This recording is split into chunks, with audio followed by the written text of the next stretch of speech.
Good evening and welcome to ACLD's virtual benefit, Live, Love, Laugh. I'm Lauren Scallett, traffic reporter from NBC4 New York's Today in New York and your MC for the evening.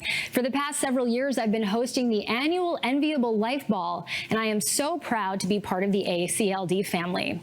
It is always a pleasure to support such a special organization, and I'm excited to be able to join you, albeit virtually, to celebrate with you once again.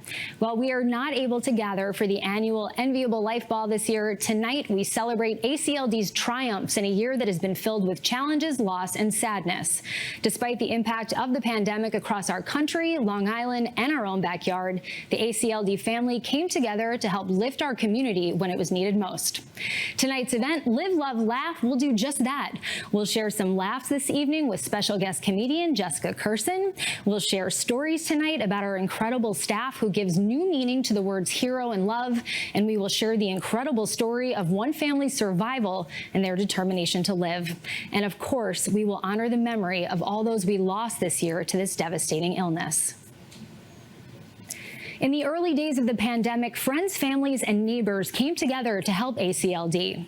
Whether it was buying meals for the community residences so that staff could cook one less meal, helping to find much-needed household supplies, or making donations to the COVID-19 Response Fund to aid in the fight against the pandemic, ACLD is thankful for the generosity of each and every one of you. Throughout the night, we'll share with you how the foundation's support is helping ACLD, and we encourage you to add to tonight's efforts by texting your gift. And of course, don't forget, we also have our online goods and services auction. When ACLD suspended all of its programs in mid-March to help mitigate the spread of the disease, keeping residents and staff healthy was the top priority. Chief Operating Officer Rob Ciato tells us more about how the agency responded and how the ACLD Foundation benefits the many people it supports.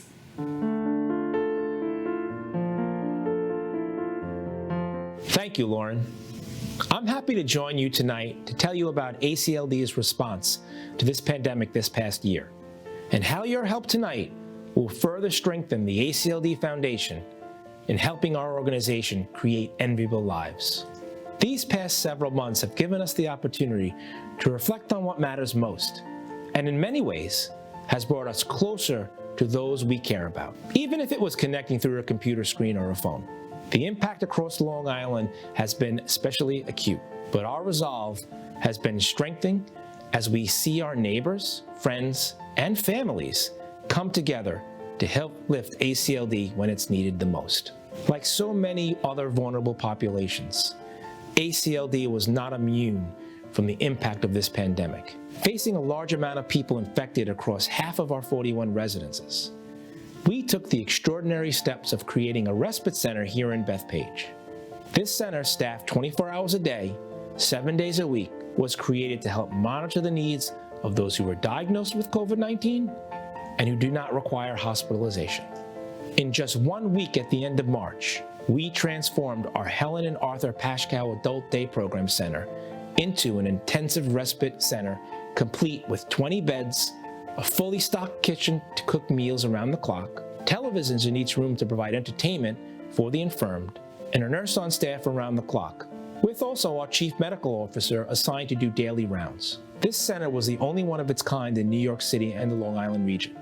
The center operated for several weeks in April, providing care for 26 people, and it helped mitigate the spread across our homes. When our programs were suspended in March, our day program staff were redeployed into the homes to help provide support and programs to people supported. And they found innovative ways to keep everybody engaged. Throughout the stay-at-home orders, the art program staff live-streamed virtual classes across ACLD's social media platforms, continuing to engage and create new masterpieces during the quarantine. The art program is another program enhanced by a generous private grant funded through our foundation. Teachers in our children's program stream story time and other activities to preschoolers at home. ACLD's Facebook page live streamed music from one of our talented staff 2 days a week for the adults and children, and a talented volunteer got everyone moving with her exercise videos. We know the suspension of visitors for all those months were tough on all of our families, but especially tough on our residents who saw their world changed overnight. But staff once again came up with numerous ways to keep families in contact and provide an escape from the uncertainty of this pandemic. Later, you will hear more about how some of our staff went above and beyond to create memories that will further outshine those of this crisis. So how does your support of ACLD Foundation help us tonight? The ACLD Foundation, established in 2016, raises funds for the exclusive benefit of ACLD. One of the ways the Foundation's support has helped this year has been the creation of the COVID-19 Response Fund. With the ever-changing needs of responding to this pandemic, from the need for PPE equipment, reopening measures, and other equipment to safeguard the people supported and staff, this response fund helps offset these significant unbudgeted costs. Earlier this year, the Foundation raised money for a vacation fund at our poker event for people that live in our community residences. No funding exists for these men and women in our homes to go on vacation unless they have access to a trust, are employed, or have families that are willing to pay for the expense. For a large portion of our residences, they simply do not have the funds at this time. As an agency, we felt it was important that no one be left behind because they could not afford a vacation. Now, thanks to this new fund, people will have the ability to go away for a brief vacation with their housemates without the stigma of being unable to attend. Of course, these vacations will not happen right now, but when things normalize, those funds will provide a much-needed reprieve of fun. These are just some of the ways your support for the Foundation has helped ACLD. But the need for unrestricted funds is more important now than ever. We hope you will consider donating to ACLD Foundation by texting the word ACLD to 44-321. Together, we can continue to create enviable lives far into the future. Thank you.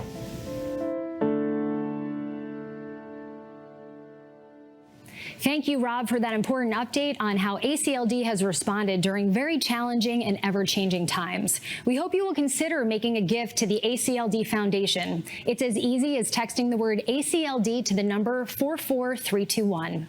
Your generosity tonight will help in the many ways Rob mentioned and so many more. I'd like us to take a moment to pause in order to recognize and honor the memory of the people who passed this year across our programs. They may no longer be with us, but they will always be remembered.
This year has taught us so many things, but none more poignant than the true meaning of a hero. ACLD's direct support professionals became essential workers, frontline staff who bravely stood between the virus and our people. There are so many stories of staff who stayed and sacrificed their own well-being to ensure the adults living in the residential program were safeguarded. We may never know the names and deeds of all of them, but tonight we'll share a few with you.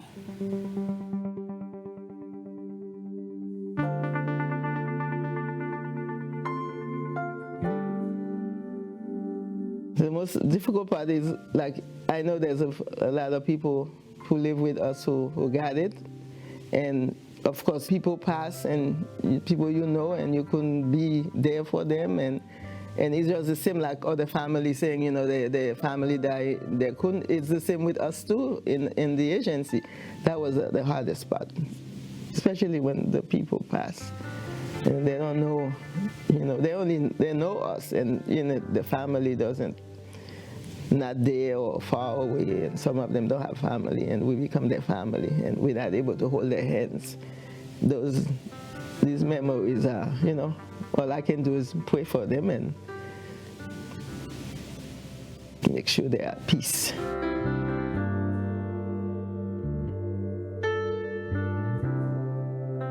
Staff was, you know, that's when you know who you have, who's your staff. Everybody step up, and it was a teamwork. Watching the news, we don't really know what to expect, but one of our people actually have a temperature, elevated temperature, and then it was boom, boom, boom. After one, another, and another. So at that time, it was very stressed because we didn't know what to do. A mask, we didn't think a mask was enough. When you're watching the news, you see everybody's geared up, and then we're thinking, what do we do? How do we protect us, them, our family? This is like my home. Those people are like my family. And therefore, if they're sick, I have to take care of them. Sorry.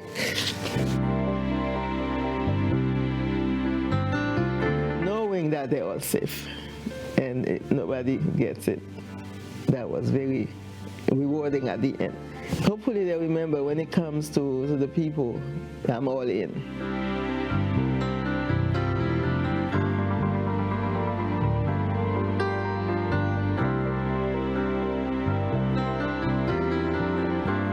They're my extended family. I'm all in. I will do anything to keep them safe, and whatever it needs to be done, I'm there.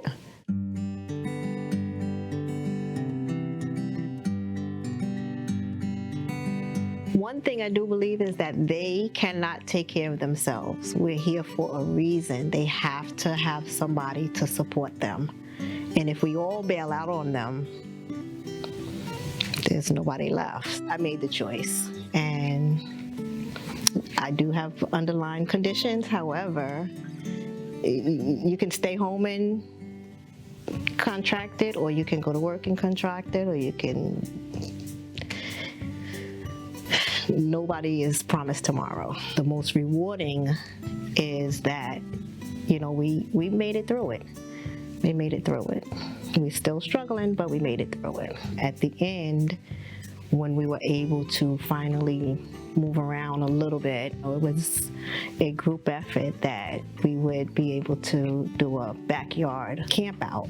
Everyone went shopping for their own tents, sleeping bags. We put them together with the people we support. Each person had to put their tent together. Popcorn, we played music, they danced. It was really a fun night. I am a job coach, and my job entails finding employment for the people that I support and make sure they maintain that employment. Also to advocate for them to make sure they are being treated right.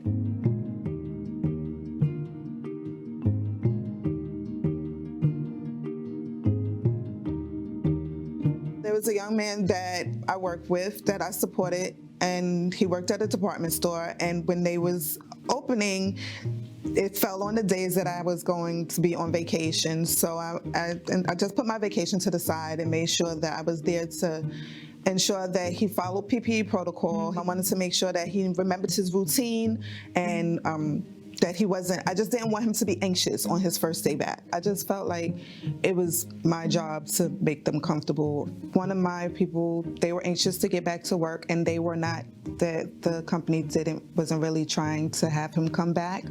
But with constant communication with the manager, I ended up talking them into letting them come back. The person I support was very happy about that because he was going crazy just being home. So I was able to save his position, that they was trying to dissolve it altogether. I will never stop advocating for my people. I'm gonna always be there for them no matter what.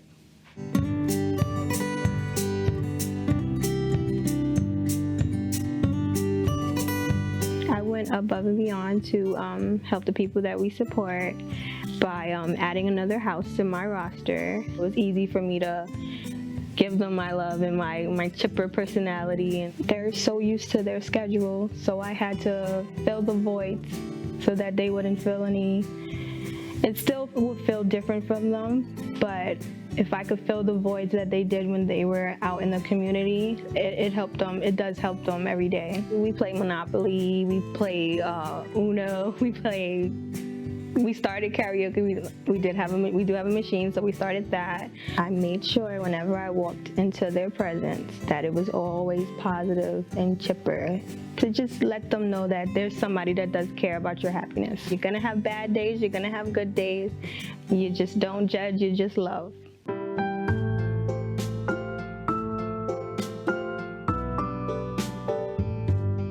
One of my people had plans for 2 years on getting married to this wonderful woman that he met. I helped him budget for almost 2 years for his wedding. And then he got a call that his wedding was canceled because of COVID, potentially with the ability to be rescheduled. And he was so distraught. Kind of had to break the news to my husband that I offered our backyard. And that's how it started. So we had an amazing wedding for him in my backyard.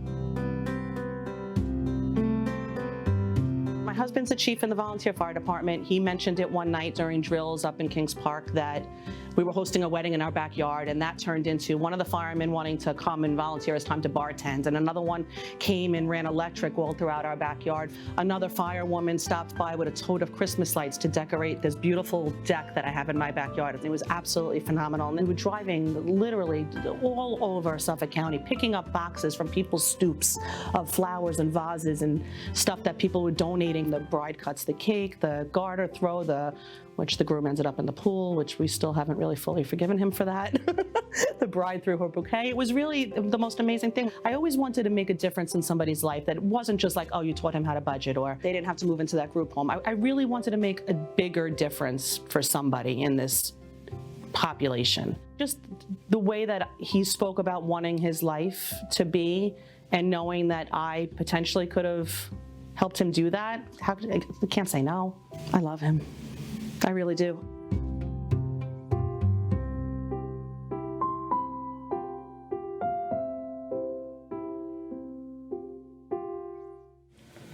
In addition to the staff we just saw in that video, the entire ACLD staff deserves our praise and a round of applause for all that they do day in and day out.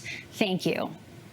Now, for one family, the pandemic threatened to take an unfathomable toll on them as two family members battled separately to survive COVID-19. The Engel family shares their story about how the ACLD helped their family member Stuart survive while his mother waged her own war with the disease. Meet the Engel family. It's easy to see that they love hard, they advocate hard, and they laugh hard. She wants you to tell me how much you love me. Oh. We don't do this that well in our family. Late March 2020, their lives took a different tone when our nation was hit with the biggest health crisis in recent history.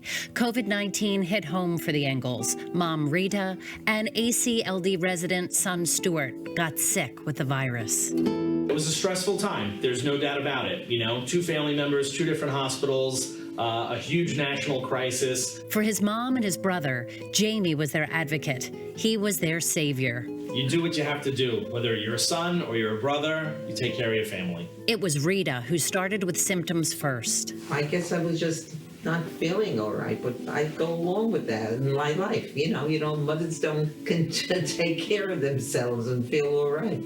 He yelled at me. At the same time, I started to get phone calls from Stuart, who was complaining that he was not feeling well at all.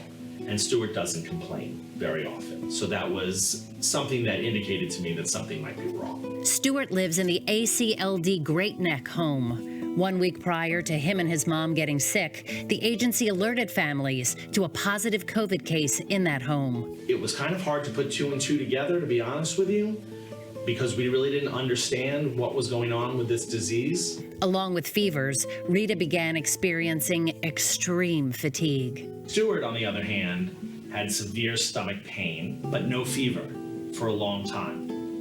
So that's one of the reasons I didn't really suspect COVID, because there was no fever. It was all really kind of confusing. Then, Stuart spiked a fever, and an ambulance was called to Great Neck. But without being in respiratory distress, EMS was not able to take him to the hospital. At the height of the pandemic, hospitals and emergency medical services were overwhelmed by the virus's impact on Long Island.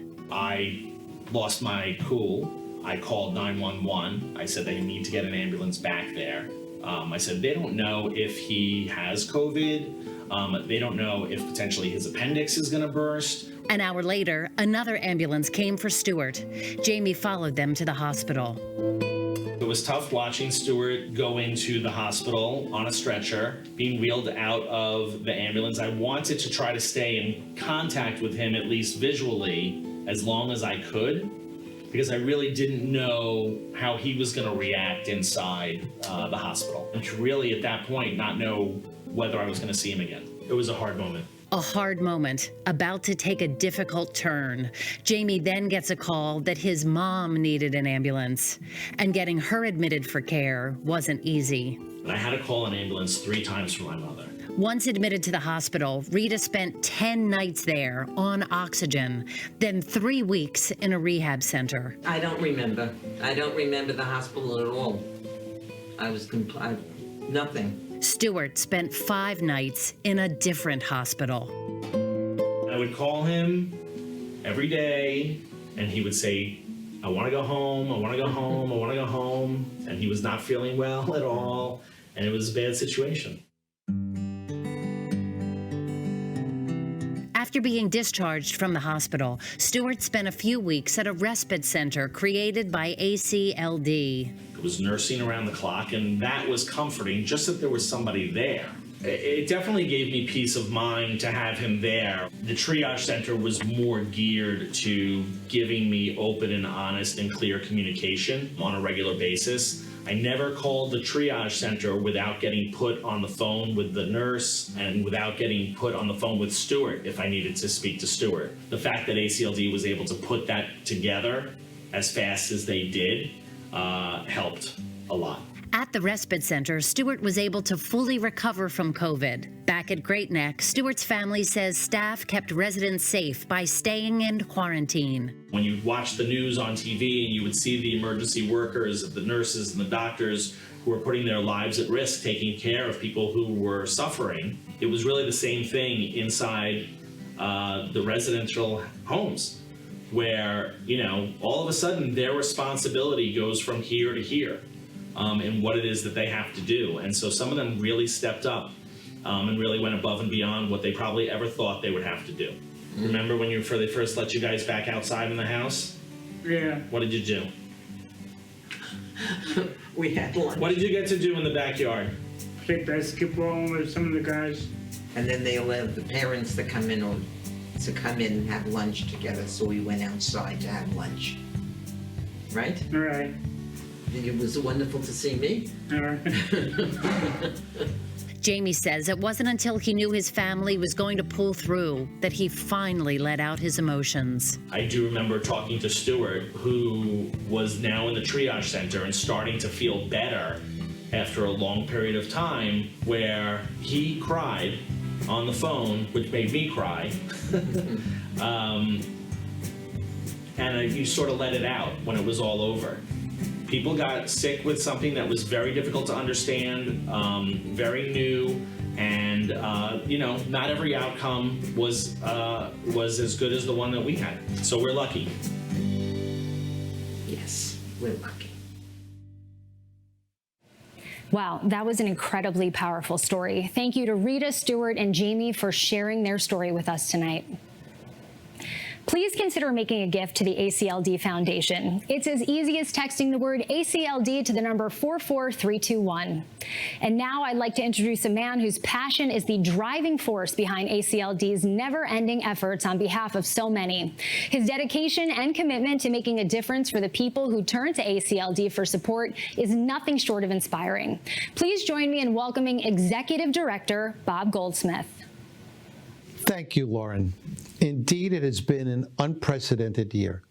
In all my years in the field, I have never seen a year that has challenged us in so many ways. We have met each challenge head-on, in large part because of the foundation we have laid these past 6 years. By building new relationships in the community and business world, ACLD has strengthened its core of community supporters while maintaining a solid base of family support. We have grown our programs in a variety of ways. Our residential program grew from 29 homes to soon to be 51 homes, supporting 400 adults across Long Island. Just this past summer, in the middle of the pandemic, we safely welcomed 48 residents to our Oyster Bay Gardens, an affordable housing project for qualified seniors in the community and adults with disabilities located in Bethpage. Expanding opportunities for people with different abilities to work and live in our communities, ACLD created new businesses and new jobs. Through our cleaning business, rewearable program, and employee of individuals in our administrative programs, we demonstrated that what it means to create opportunities where there are none. More than 35 special people are employed by ACLD and paid minimum wage or above in their job. Our adult day program has grown from 300 to 500 people, giving individuals more opportunities to volunteer in their communities while working on their personal goals. We have grown our day habilitation options to include a program without walls, a respite program, a supplemental day program, and a very special arts program. Our newest addition when we open next year will be an autism-focused day hab site in Deer Park for 30 adults. By next year, 4 additional classrooms will be added to the Allen and Ellen Spiegel Children's Service Center in Bayshore, giving even more children with special needs a supportive environment to learn and grow. The gym will now be connected to the school, allowing the children to move freely through the halls without having to put on their coats to go outside into the gym, especially during the winter. Ensuring we provide the highest quality of services was validated as we were certified and recertified by the Council on Quality and Leadership, a global organization ensuring our people are at the center of our mission. Lastly, one of the most significant accomplishments is ACLD receiving distinction as one of the best places to work on Long Island by both the Long Island Business News and Newsday. What makes this achievement more meaningful is that our staff was surveyed as part of the selection process, making these awards possible because of their input. This speaks volumes about how ACLD has been able to accomplish all the remarkable things we have in order to help those with intellectual and developmental disabilities pursue enviable lives. Our staff make all of these successes possible by working together to keep our mission central to all we do. We have worked hard to thank our workforce for their dedication and commitment to ACLD. We are proud that for the past 6 years, we have not increased their healthcare costs and instead have given them bonuses and/or salary increases each year. As the year comes to a close and I get ready to step down as executive director, I am confident that your new executive director, Rob Ciotto, together with his team of Kim Leonard Anne Marie Syme, and Gerard DeMuro will continue the work we have been building these last few years. Rob has played an integral role in every stage of our growth these past few years, and with the full support of our Board of Trustees, led by President Joseph Ortego, and the ACLD Foundation Board, led by President Alan Spiegel, ACLD will continue to maintain the promise established more than 63 years ago to our special people. I thank all of you for entrusting me and my team to create an enviable life for your family members. I am so proud of what we have accomplished together, and I look forward to the next chapter in ACLD's bright future. You can help us ensure this journey continues by making a gift to the ACLD Foundation tonight. ACLD is the sole recipient of the funds the foundation raises. Any funds the foundation spends requires approval by both the ACLD Board of Trustees and the ACLD Foundation Board, ensuring your hard-earned money will assist us in carrying out our mission. Lending your support is as easy as texting the word ACLD to number 44-321. That is capital ACLD to number 44-321. On behalf of all the people supported throughout ACLD's programs and their families, thank you for supporting our mission. Thank you, Bob, for your incredible guidance and leadership. This is a bittersweet moment for all of us as we get ready to say farewell to Bob at the end of this year. So let's take a look back at the highlights of Bob's past 6 years with ACLD.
On behalf of all the people supported and their families, thank you, Bob, for creating an enviable life for so many.